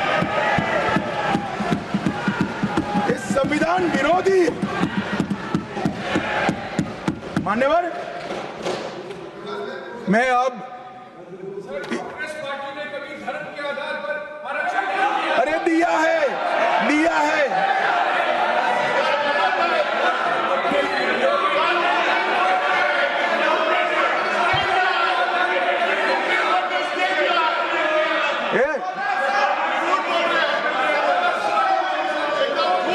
मान्यवर, इससे तो ये बच जाएंगे, मगर मैं रिकॉर्ड पर से कुछ कोट अनकोट कहना चाहता हूं, जो संविधान सभा की चर्चा का रिकॉर्ड है। जवाहरलाल नेहरू जी ने कहा, मैं ये देखकर सचमुच आश्चर्यचकित हूं कि नियुक्तियों में आरक्षण के सिद्धांत को कितनी देर तक ले जा रहा है, मतलब कितना बढ़ा रहे हैं। मुझे नहीं लगता कि ये बिल्कुल अच्छा है। ऐसा लगता है कि मुदलियार और ब्राह्मणों के सिवा लगभग सभी जातियों को पिछड़ा वर्ग में शामिल कर देंगे। मान्यवर, सरकारी सेवाओं में आरक्षण के लिए इनके विचार थे। मैं इस बात से चिंतित हूं कि सरकारी सेवाओं में नियुक्ति के लिए जिस तरह से बहुत सारी जातियां और समूहों के आरक्षण के प्रस्ताव आते हैं, ये बहुत बुरी प्रवृत्ति है। इससे सरकारी कामकाज और आम तौर पर विकास और सार्वजनिक जीवन में गिरावट आएगी। मान्यवर, ये इनके विचार है, आज तक नहीं बदले, यही विचार है। मगर अभी जोर से बोलना, एक शब्द का प्रयोग मैं नहीं कर सकता, आगे गलती हो गई थी। मान्यवर, हमारे संविधान के directive of principle of state policies भाग 4 के अनुच्छेद 44 में एक एंट्री है जो कॉमन सिविल कोड की यूसीसी की बात करती है। क्योंकि हमारे संविधान का फैब्रिक पंथ निरपेक्ष है, हर जाति, हर धर्म, हर समुदाय के लोगों के लिए समान कानून होना चाहिए, इसका हमारा संविधान पक्षधर है। मान्यवर, ये यूसीसी क्यों नहीं आया? यूसीसी इसलिए नहीं आया कि संविधान सभा समाप्त होने के बाद, चुनाव होने के बाद, पहले प्रधानमंत्री जवाहरलाल नेहरू जी मुस्लिम पर्सनल लॉ लेकर आए और यूसीसी नहीं आया। मैं आज कांग्रेस पार्टी को इस सदन में सार्थ पूछना चाहता हूं, क्या पंथ निरपेक्ष राष्ट्र के अंदर सभी धर्मों के लिए एक कानून होना चाहिए या नहीं होना चाहिए? इसकी कांग्रेस पार्टी स्पष्टता करे। क्या आप मुस्लिम पर्सनल लॉ का समर्थन करते हैं? और मान्यवर, इससे बड़ा छलावा नहीं हो सकता। मान्यवर, इससे बड़ा छलावा नहीं हो सकता। इन्होंने हिंदू कोड बिल भी ला दिया। हिंदू कोड बिल उठाकर देख लिए। हम तो नहीं चाहते कि हिंदू न्याय शास्त्र के आधार पर इस देश का कानून बने, अभी के जीवन के मूल्यों के आधार पर कानून बनना चाहिए। मगर हिंदू कोड बिल में एक भी पुरानी हिंदू न्याय व्यवस्था का कोई नामो निशान नहीं है। हिंदुओं को बुरा न लगे इसलिए मुस्लिम पर्सनल लॉ दिया, तो सामान्य कानून को हिंदू कोड बिल बना दिया। मान्यवर, चलो मैं तो कहता हूं कि खड़गे जी और जयराम जी कह रहे हैं कि भाई पर्सनल लॉ का अधिकार मिले तो हमें आपत्ति नहीं है, तो फिर पूरा सरिया लागू करिए। क्रिमिनल में क्यों सरिया निकाल दिए? बताओ भाई, क्या चोरी करे इसके हाथ काट दोगे? कोई इससे जगद्य महिला के साथ अपराध करे तो पत्थर मारकर मार दोगे? देशद्रोही को रोड पर सूली चढ़ाओगे? तो विवाह के लिए, निकाह के लिए पर्सनल लॉ, वारिस के लिए पर्सनल लॉ और क्रिमिनल सरिया क्यों नहीं भाई? अगर उनको देना ही है तो पूरा ही दे देते, पूरा दे देते। मान्यवर, ये इन्होंने तुष्टीकरण की शुरुआत वहीं से करी है। मुस्लिम पर्सनल लॉ इस देश में संविधान आने के बाद तुष्टीकरण की शुरुआत। आर्टिकल 14 और 15 का ये भंग है। अंबेडकर जी, लोहिया जी, के.एम. मुंशी, एच.वी. कामत, ये सब ने इसका विरोध किया है। 1973 से 16 तक 11 बार देश की सुप्रीम कोर्ट ने यूसीसी लाने का आग्रह देश की और राज्य की सरकारों ने किया है। आप नहीं ला सकते, तुष्टीकरण से ऊपर नहीं उठते। बैठिए, मैं बताता हूं। मान्यवर, हमने ही उत्तराखंड में भारतीय जनता पार्टी की सरकार ने यूसीसी लाया। हमारा काम करने का तरीका, मैं आपके माध्यम से दिग्विजय सिंह को कह रहा हूं। वो कहते हैं कौन रोकता है? हम खुद रोकते हैं। कारण बताऊं मैं? सुनने का धैर्य चाहिए, क्योंकि हमारा तरीका है कि लोकतांत्रिक तरीके से काम किया जाए।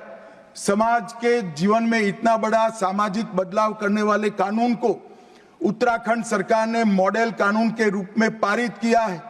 इसकी न्यायिक मीमांसा होगी, इस पर सामाजिक चर्चा होगी, धर्म के विद्वान चर्चा करेंगे, कुछ सजेशन आएंगे तो इसको स्वीकारेंगे और बाद में भारतीय जनता पार्टी की सरकार हर राज्य में कॉमन सिविल कोड लेकर आए।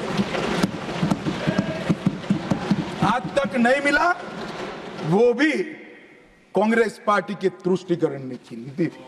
मान्यवर, अभी एक फैशन होगा है, अभी एक फैशन होगा है, अंबेडकर अंबेडकर अंबेडकर अंबेडकर अंबेडकर अंबेडकर।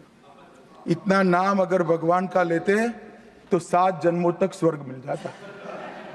अच्छी बात है ना? ना सुनिए तो, सुनिए ना, आप सुनिए ना, मैं बताता हूं। हमें तो आनंद है कि अंबेडकर का नाम लेते हैं। अंबेडकर का नाम अभी 100 बार ज्यादा लो, परंतु साच अर्थ में अंबेडकर जी के प्रति आपका भाव क्या है ये मैं बताता हूं। मान्यवर, अंबेडकर जी को देश की पहली कैबिनेट से इस्तीफा क्यों दे दिया?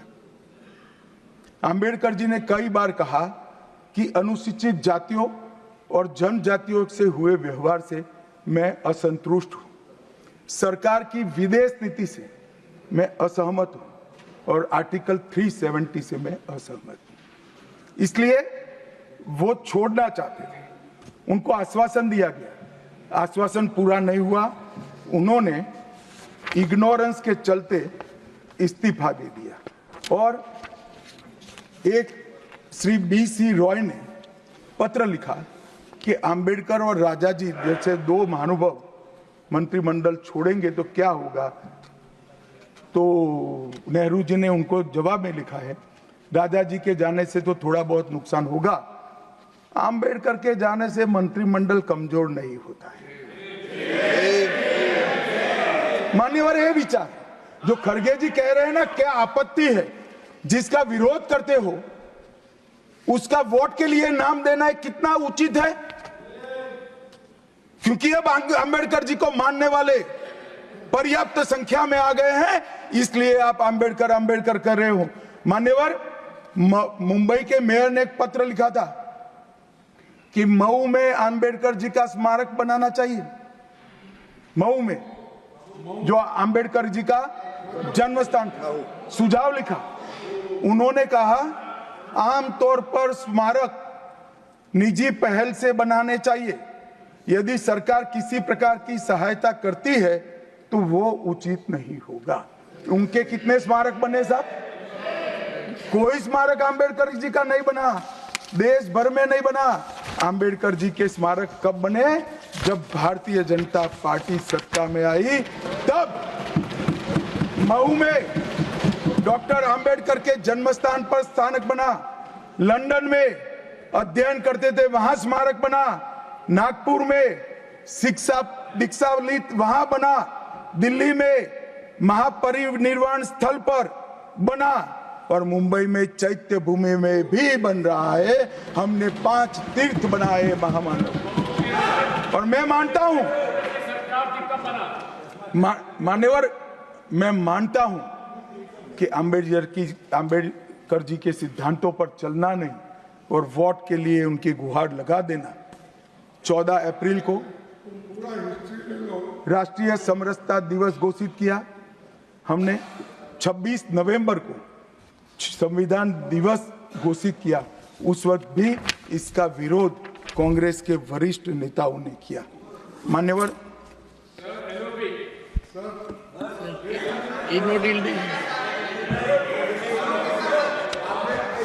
मान्यवर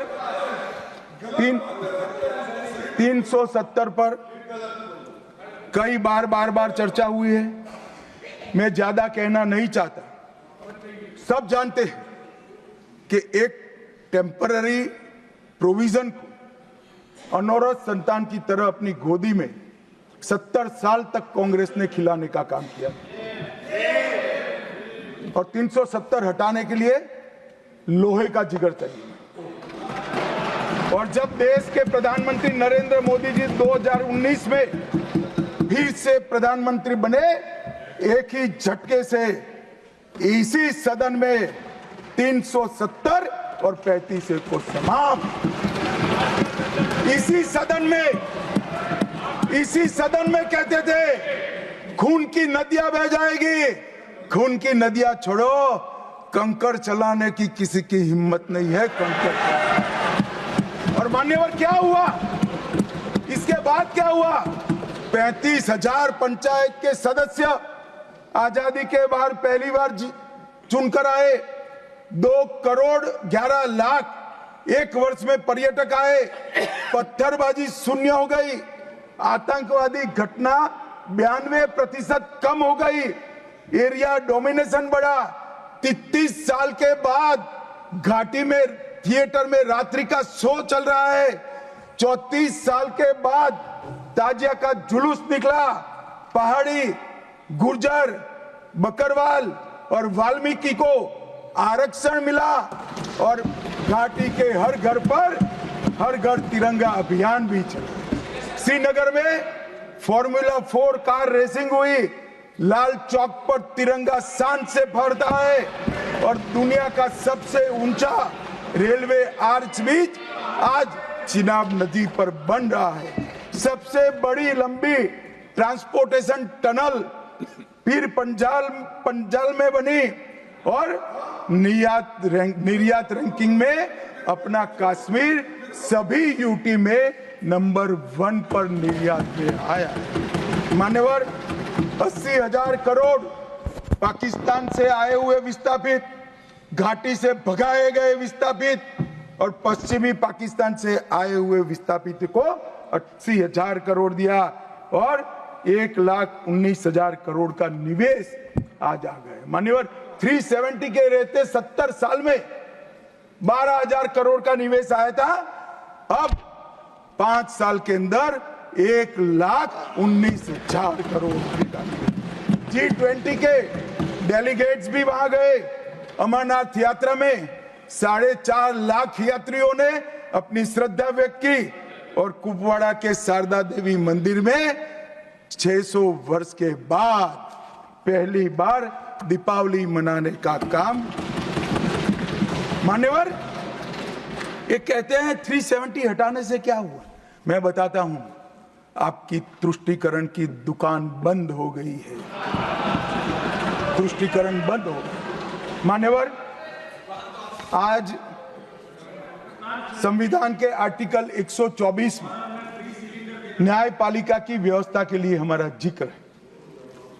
कांग्रेस पार्टी की सरकारों ने आर्टिकल 124 की भावनाओं के साथ किस तरह से खिलवाड़ किया है वो मैं आज सदन के माध्यम से सभी सदस्यों को और देश को बताना चाहता हूं। पहला मामला 1973 में जब संसद और सुप्रीम कोर्ट के बीच में न्यायिक पुनरावलोकन जुडिशियल रिव्यू के लेकर संघर्ष हुआ, तब उसको समाप्त कर देने का काम कांग्रेस पार्टी ने किया और इसके बाद में केशवानंद भारती ने फिर से इसको रिस्टोर किया।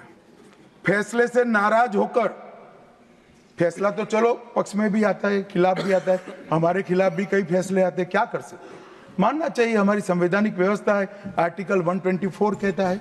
परंतु कांग्रेस ने क्या किया, 3 वरिष्ठ न्यायाधीश जस्टिस JM सेलत, KS हेगड़े और AN ग्रोवर, तीनों को प्रमोशन से महरूम कर सजा देकर चौथे न्यायाधीश को प्रमोशन देने का काम करा, जिसके कारण ये 3 सज्जनों ने अपना अपमान महसूस करते हुए संविधान की सुरक्षा के लिए इस्तीफा देकर घर पे जाना पसंद किया। ये किया है मैंने। दूसरा मामला 76 में ADM जबलपुर बनाम शिवकांत शुक्ला, ये बार बार दोहराना चाहिए, 140 करोड़ लोगों को रट हो जाना चाहिए जिससे कोई हिम्मत ना कर सके इमरजेंसी डालने की। हर बच्चे को रटाना चाहिए कि तानाशाहों को क्या करना चाहिए। मान्यवर ADM जबलपुर,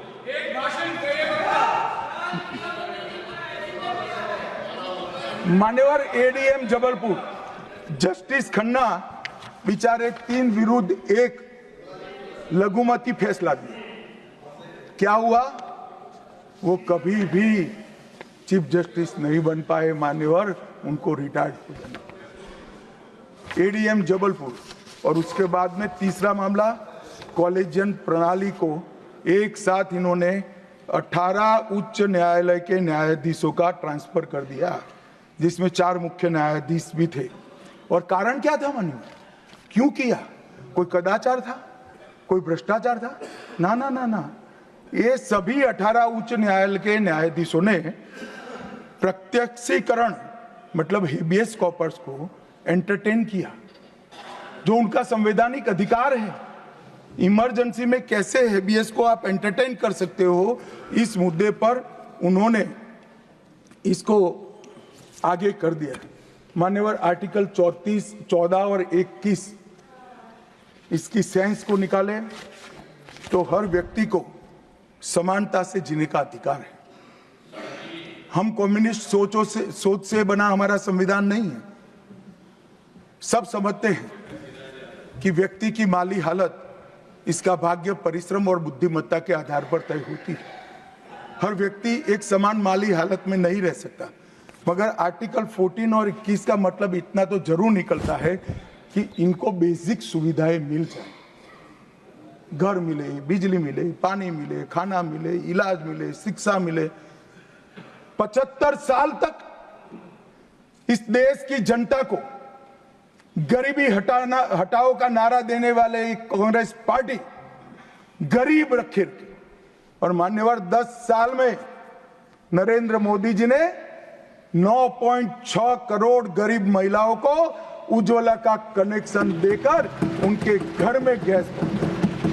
12 करोड़ गरीबों के घर में शौचालय पहुंचे, शुद्ध पीने का पानी 12.65 लाख करोड़ घरों में पहुंचा, 18,000 गांवों में बिजली पहुंची, 14.5 करोड़ किसानों के खाते में 2.40 लाख करोड़ रुपया सीधा DBT से पूरा ट्रांसफर हुआ, 36 करोड़ आयुष्मान भारत के कार्ड बने और 8.19 करोड़ दर्दियों ने उससे मुफ्त में अपना इलाज कराया है।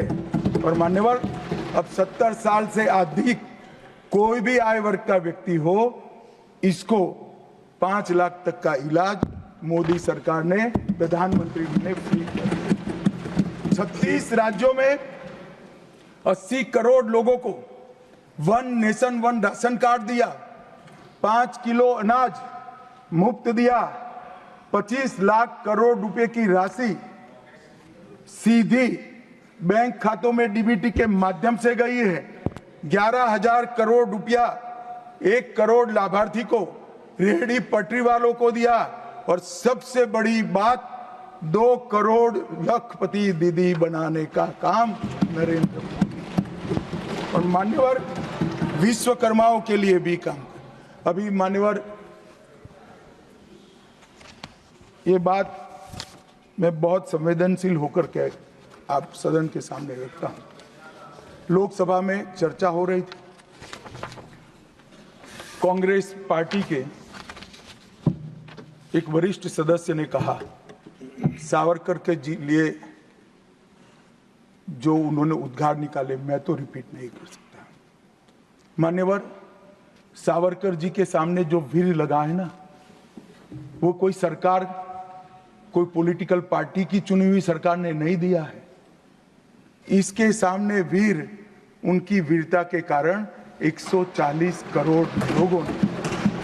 मान्यवर, ऐसा उत्कृष्ट देशभक्त जिसके लिए ऐसे उच्चारण देश की सबसे बड़ी पंचायत में होते हैं, इसके बारे में कोई जानकारी लिए बगैर लगातार कई सालों से झूठ फैलाया जाता है।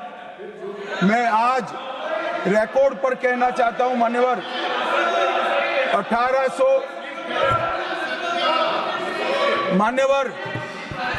1857 से लेकर 1947 तक के स्वतंत्र संग्राम में किसी भी व्यक्ति को एक जीवन में 2 आजीवन कारावास हुए हैं तो वो वीर सावरकर। मध्य दरिये में देश को आजादी दिलाने के लिए टॉयलेट तोड़कर दरिया में छलांग लगाने का साहस किसे में था तो वीर सावरकर। एक ही जेल में 2 भाई काला पानी की सजा काट रहे थे, 10 साल तक भाई एक दूसरे को देखे नहीं। ऐसा वीर परिवार पूरे देश में दूसरा नहीं। मान्यवर, आज सावरकर जी की एक उक्ति में यहां पर कहना चाहता हूं। उनका एक मराठी में वाक्य है, तुझ साठी मरण ते जनन, तुझ बिन जनन ते मरण। इसके आगे है, हे मातृभूमि तेरे लिए मरण मृत्यु ही जीवन है और तेरे बिना जीवन मेरे लिए मृत्यु से भी कठिन। ये देशभक्ति के वाक्य जिस व्यक्ति के मुंह से निकले, इसके लिए इस प्रकार की सदन में चर्चा करते हैं, सार्वजनिक रूप से बोलते हैं और गर्व महसूस करते हैं। क्या देशभक्ति कोई विचारधारा के साथ जुड़ी हो ही सकती है? देश के प्रति बलिदान किसी धर्म के साथ जुड़ा हुआ हो सकता है? किस प्रकार के स्तर पर हम देश के सार्वजनिक जीवन को ले गए हैं मान्यवर, और हमारी तो न माने, हमारी न सुने। सुनिए सुनिए, आप हमारी न माने, हमारी न सुने, हमको न स्वीकारे, मगर मैं इंदिरा जी के 2 वाक्य कोट करना चाहता हूं।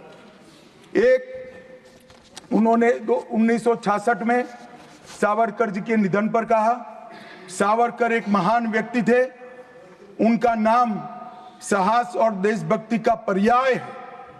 एक महान क्रांतिकारी जिन्होंने अनगिनत लोगों से को प्रेरणा देने का काम किया, इंदिरा गांधी तत्कालीन प्रधानमंत्री।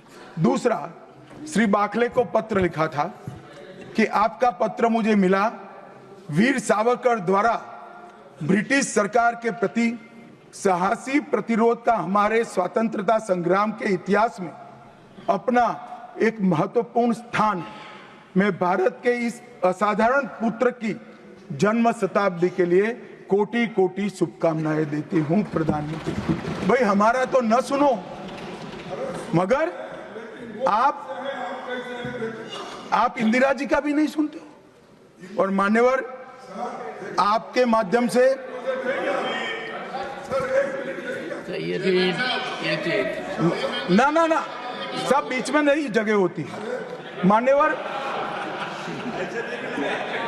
मेरा आज इस चर्चा के माध्यम से देश भर के अलग अलग पॉलिटिकल पार्टी, अलग अलग विचारधारा, अलग अलग धर्म के लोगों को एक निवेदन है कि देशभक्ति, वीरता, बलिदान और समर्पण को धर्म के साथ, विचारधारा के साथ या पार्टी के साथ मत जोड़िए। जो वीर होता है वो वीर होता है, कोई भी पार्टी में जो होता है। जो देशभक्त होता है वो देशभक्त होता है, कोई भी विचारधारा का होता है। और जो बलिदान देता है वो बलिदान ही देता है, किसी भी धर्म के अंदर जन्म लिया हो। मान्यवर, ये बहुत नीचा विचार है, एक स्तर से नीचा विचार। और मैं चाहता हूं कि आज की चर्चा से देश की जनता इस प्रकार के चीजों का जवाब मांगना शुरू करे। मान्यवर, कांग्रेस पार्टी ने, हमारे संविधान ने 3 चीजों को, हर आर्टिकल का हार्द निकालेंगे तो कहीं ना कहीं इसे और जाएगा। 3 चीजों को हमारे संविधान ने नहीं स्वीकारा, क्योंकि हम लोकतंत्र में हैं, परिवारवाद नहीं होना चाहिए, पंथ निरपेक्ष राष्ट्र है इसलिए तुष्टीकरण नहीं होना चाहिए, और जन कल्याणकारी राज्य है इसलिए भ्रष्टाचार नहीं होना चाहिए। मुझे कई बार लगता है कि कांग्रेस पार्टी क्यों संविधान का सम्मान नहीं करती है, मगर जब ये 3 शब्द मैंने पढ़े तो मुझे मालूम पड़ा कि अगर वो संविधान की भावनाओं का संविधान करेंगे, सम्मान करेंगे, तो तुष्टीकरण, परिवारवाद और भ्रष्टाचार तीनों को छोड़ना पड़ेगा। इसके बगैर उनका अस्तित्व टिक ही नहीं सकता। परंतु एक व्यक्ति गरीब के घर से जन्म लेकर आता है, चाय बेचने वाला बेटा, जिसकी सास पुश्तों में न आगे कोई राजनीति में है ना कोई पीछे है, एक गरीब है मान्यवर, और तुष्टीकरण को नहीं मानता है। ऐसा आदमी जब 2014 में देश का प्रधानमंत्री बना, इन्होंने देश की राजनीति को तुष्टीकरण, परिवारवाद और भ्रष्टाचार के नासूर को हमेशा के लिए। और मुझे किसी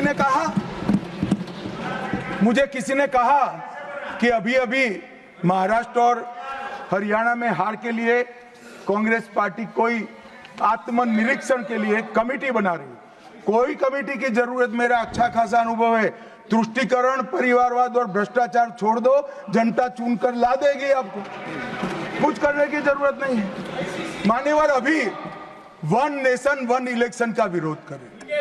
मान्यवर, मैं इस पर ज्यादा बात करना नहीं चाहता क्योंकि समिति ने शीर्ष किया है, मगर विरोध करते हैं, इसके तर्क तो रखने चाहिए ना। मान्यवर, मैं आज आपको बात कहने आया हूं। अभी मैंने कुछ समय में मोहब्बत की दुकान के बहुत नारे सुने। मोहब्बत की दुकान देश के हर गांव में खोलने की महत्वाकांक्षा वाले लोग भी, बहुत भाषण उनके मैंने सुने हैं। मेरा उनको कहना है, मोहब्बत दुकान से बेचने की चीज नहीं है भैया। मोहब्बत प्रचार की चीज नहीं है। मोहब्बत दिल में बसाने का जज्बा है, और मोहब्बत दूसरों को महसूस कराने का लम्हा है। अगर इतना समझ जाएंगे तो और कोई तकलीफ नहीं पड़ेगी। मान्यवर, अंत में मैं इतना कहना चाहता हूं कि आज़ादी के अमृत महोत्सव में इस देश के प्रधानमंत्री जी आज़ादी के अमृत महोत्सव को बहुत अच्छे तरीके से एक वेल डिजाइन मैनर में मनाने का निर्णय किया। पूरे लाखों कार्यक्रम हुए। इसका मीन निकालते, इसका हार्द निकालते तो आता है 3 उद्देश्य सामने आते हैं। बालकों, बच्चे, युवा और जनता को आजादी के 90 बस लंबे आजादी के संग्राम के इतिहास की जानकारी देना, गुमनाम आजादी के सेना नायकों का नई पीढ़ी और आने वाली पीढ़ी को परिचय कराना, 75 साल में हमने जो सिद्धियां प्राप्त की है इसका गौरव 140 करोड़ भारतीयों के मन में उत्पन्न करना, और जब आजादी के 100 साल हो गए तब ये देश पूरे संसार में हर क्षेत्र में नंबर 1 पर हो, ऐसे महान भारत की रचना। और ये संकल्प अब श्री नरेंद्र मोदी का नहीं रहा है। ये संकल्प देश के 140 करोड़ लोगों का संकल्प हो गया है। इसको जब भी मैं जनता के बीच में जाता हूं, इसको महसूस भी करता हूं। मान्यवर, आज मोदी जी ने अमृत काल की कल्पना करी है। अमृत महोत्सव की समाप्ति से शताब्दी तक हम दुनिया में हर एक क्षेत्र में एक नंबर पर हो, भारत विकसित हो, हमारा गौरववंत स्थान हो। तब मुझे लगता है कि महर्षि अरविंद और विवेकानंद जी ने जो कल्पना करी थी कि भारत माता अपने संपूर्ण दैदीप्यमान स्वरूप के साथ दुनिया के सामने खड़ी होगी और दुनिया की आंखें भारत माता की तेज से चकाचौंध हो जाएगी। वो स्वप्न सच होगा, इसका मुझे विश्वास है। स्वप्न सच करने का रास्ता, एकमात्र रास्ता हमारा संविधान है और इसमें छेड़खानी करने का किसी का साहस न हो, वो जनता ने सुनिश्चित करना है। आपने मुझे मौका दिया, इसलिए बहुत बहुत The House stands adjourned to meet at 11 a.m. on Wednesday, the 18th December 2024.